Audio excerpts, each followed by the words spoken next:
Whoa.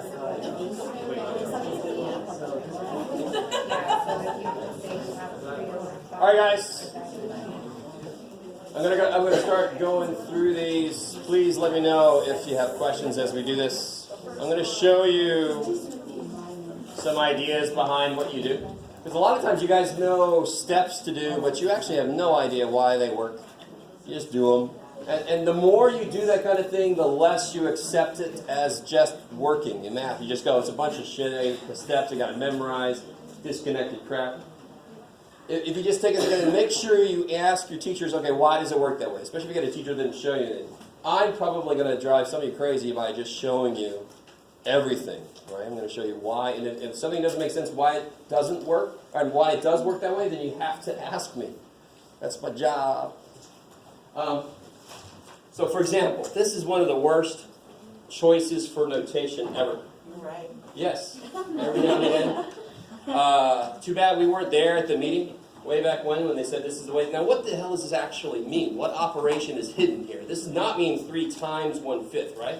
Right. Because that would be 3/5, which is less than 1. But this is 3 and 1/5. And what is missing here? What symbol is missing, sort of? See, this is something I don't think you guys even think about. 3 plus 1/5. Now, please, dear God, I'm going to do this kind of thing a lot. I'm about to show you the steps behind the process. There's a shortcut I want you to use. I'm about to show you something you never have to do, but it explains why the shortcut works. You guys with me? I'm going to do that a lot, and I always have somebody go, why are you doing all that?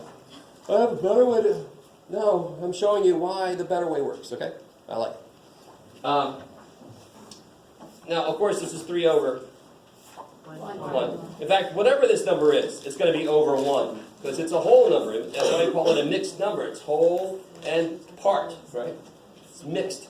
So it's all, whatever that is always going to be over 1. So what's the bottom here always going to be missing? Whatever that is. So, of course, how do you make this have a 5 on the bottom? So that has LCD. Multiply by 5. That's why the first step in the shortcut is 5 times 3. Because that's what I would do anyway. And then what's the next thing? 5 times 3 is 15. Because what's the next step here? So, knowing shortcuts is nice. What's more important than that is knowing why they work. So I'm not saying you have to do this. Please, dear God. Everybody understand that? You do not have to do this. But you should know this is why it works.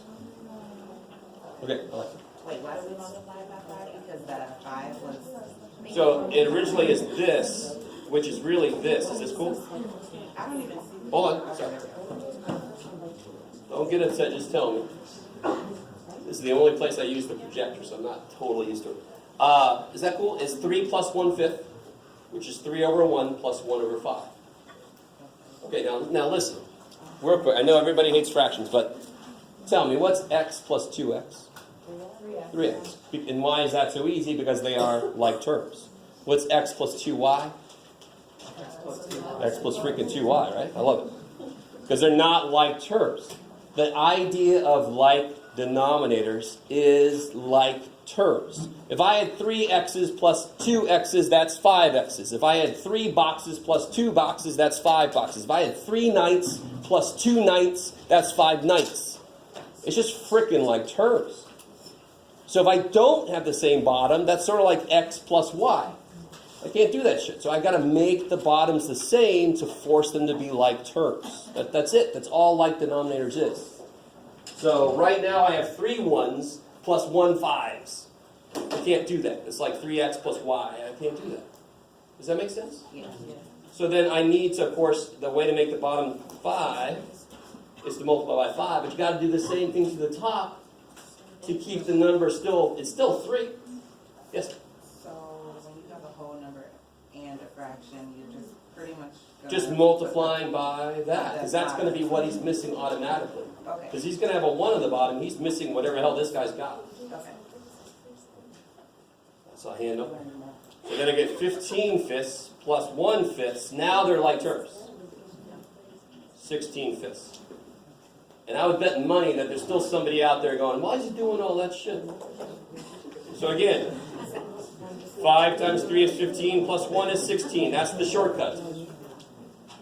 Any shortcut you know, you should be worried if you don't know why it works. That should bother you. Okay. Some of you guys are like, dude, if it works, I'm not bothered. Oh, come on. All right. All right, so here I've got, we just figured out that this is 16 fifths minus 29 tenths divided by 33 over 20. Now, of course, I need what here? 10. Got to do my mind. So that'll be 32 tenths. What's 32 minus 29? 3. And how do I divide? How do I divide fractions? Do you know why? No. Okay. So right now I've got, so again, here we go. Oh shit, here we go again. Right now I've got this, what was it, 33 over 20? Yeah. Now this one especially, I want to make a really big point. Never do what I'm about to do. Never do what I'm about to do. Just soak it in and go, oh, that's why that works. Do not ever do what I'm about to do. Does everybody understand? Yes. I do this a lot. I show you why things work. Some of you guys are like, God, you said that before, but trust me, there's still 3 people that haven't heard me say that yet. I know. Because somebody's texting somebody. All right. Again, never do this. But isn't this 3 tenths divided by 33 20ths? Now that, and that right there, I lost some people. Some people are like, I'm not going to watch this. Stay with me now. Never do this. Right? You guys are like, yeah, I won't do that. Stay with me. This is beautiful. This explains why you do what you do. What's the best number to have on the bottom of something? You can do it. No. 1. 0 stuff. You guys agree with me that 1 is the best thing to have underneath something, because then it's just that thing. There's no fraction there, really, is there? Yes? Okay. Even if you don't agree with me, you're wrong. 1 is the best number to have down. So how do I make the bottom 1? How do I got to multiply by this guy's reciprocal. How do I make it 1? I multiply by 20 over 33, because that would cancel stuff, right? Now I did something to the bottom of this big-ass fraction. I better do it to the top. So I multiply the top by the reciprocal. This is 1, so basically then what do you do when you divide fractions? You don't say cross. The better you get at math, there are shortcuts, more shortcuts, and you can cross-multiply more often than you should, if you're careful. If you don't really know for sure, don't. So what do I do when I divide fractions? I multiply by the reciprocal of the second dude. Why? Because of this shit. Never do this shit, though. Just realize that's why. And then, of course, what happens here, let me come back to the front. So now I got 3 tenths times 20 over 33. And what can I do here? Yeah, 3 goes into 33. Thank you. 10 goes into 20. So I get 1 times 2 over 1 times 11.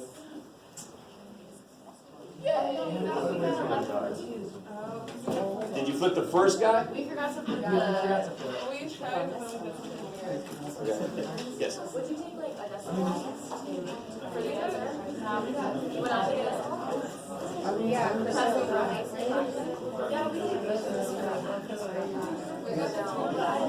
So in general, guys,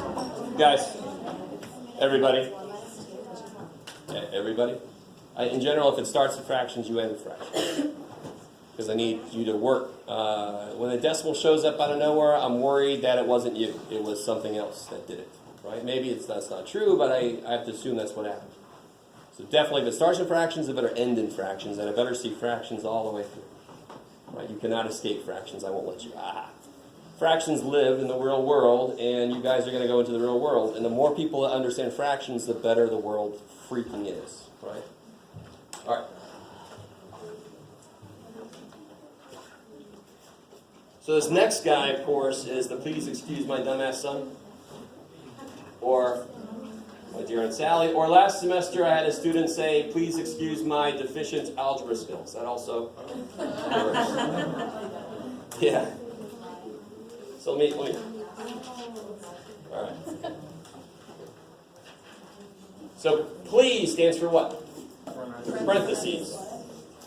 And just think about it like this. I am cubing something.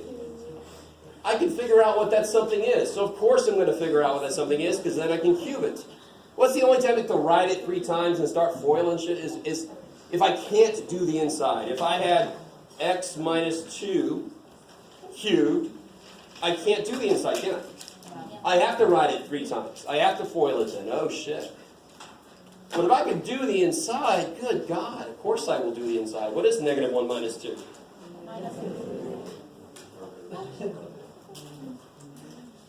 Now, some of you guys might write 27 right here, but remember, that's wrong. You don't multiply before you divide. You do it as it comes. I'm not done with this part yet, so I can't start doing that yet. What is negative 3 cubed? 27. Negative 27. 3 things, 2 of them cancel. Oh, shit. 2 of them cancel, leaving it with a negative still, right? Divided by 9 times 3 minus 2, my God. And then you got negative 5 times negative 27. 135. He's right on that sucker. Divided by 9 times 3 minus 2. 135 divided by 915. All right, you divide these guys. 15, I like it. So 3 plus 15 times 3 minus 2. 3 plus 45. And I still got multiplication, I like it. So 3 plus 45 minus 2.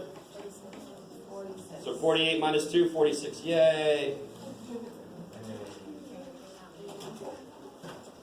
Please identify, if you made a mistake, see where it was, and just make sure you know why it's a mistake.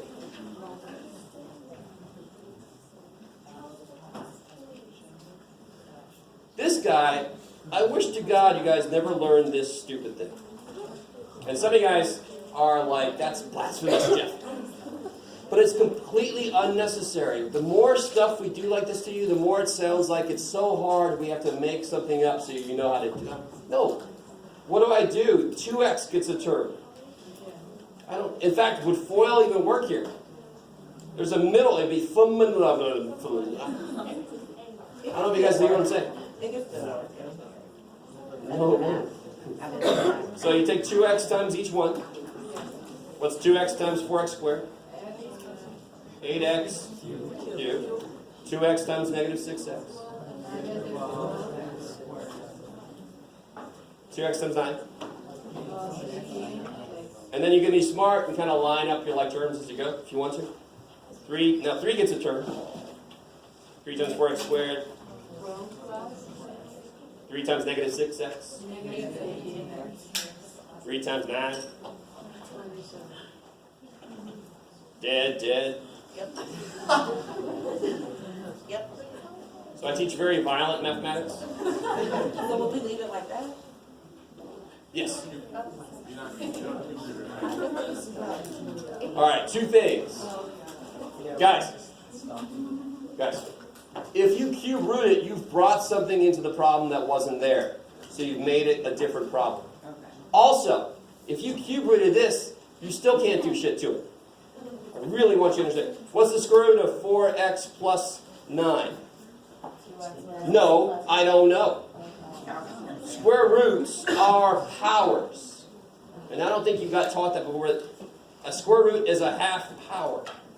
What are powers based on? What operation are powers built off of? Multiplication. So they are not going to play well with addition. Period. They're built off of multiplication. They won't distribute across anything except multiplication division. Why do coefficients go through then? Because coefficients are based on addition. So they do play well with addition. Please let that make sense. So the square root of 4x plus 9, I can't do shit to that. If you think it's 2x plus 3, that means when you multiply 2x plus 3 times 2x plus 3, you get 4x plus... No, you don't. That can't be the square root then. Good. I have Math 285 students who don't quite get that. So that makes me... That tears come. I want you guys to be better than my Math 285, or some of them. And to understand that you cannot do this. I like it. They like it. Okay. Oh, where was I? Okay, good. That's it for that. Some of you guys might realize cubes, you factor it. When I teach it, it's little dude, big dude. And when I teach it, I somehow bring Pulp Fiction into it. Yes. Oh, I got like 1 minute left. Yeah, that's so difficult to do. What is it? This problem. Okay. One last problem, then we'll head out. Some of you guys are going to the lab, so please realize if that's true. This is the last thing I would do. Because what's the very first thing in order operations? Inside parentheses. So what can I do in here?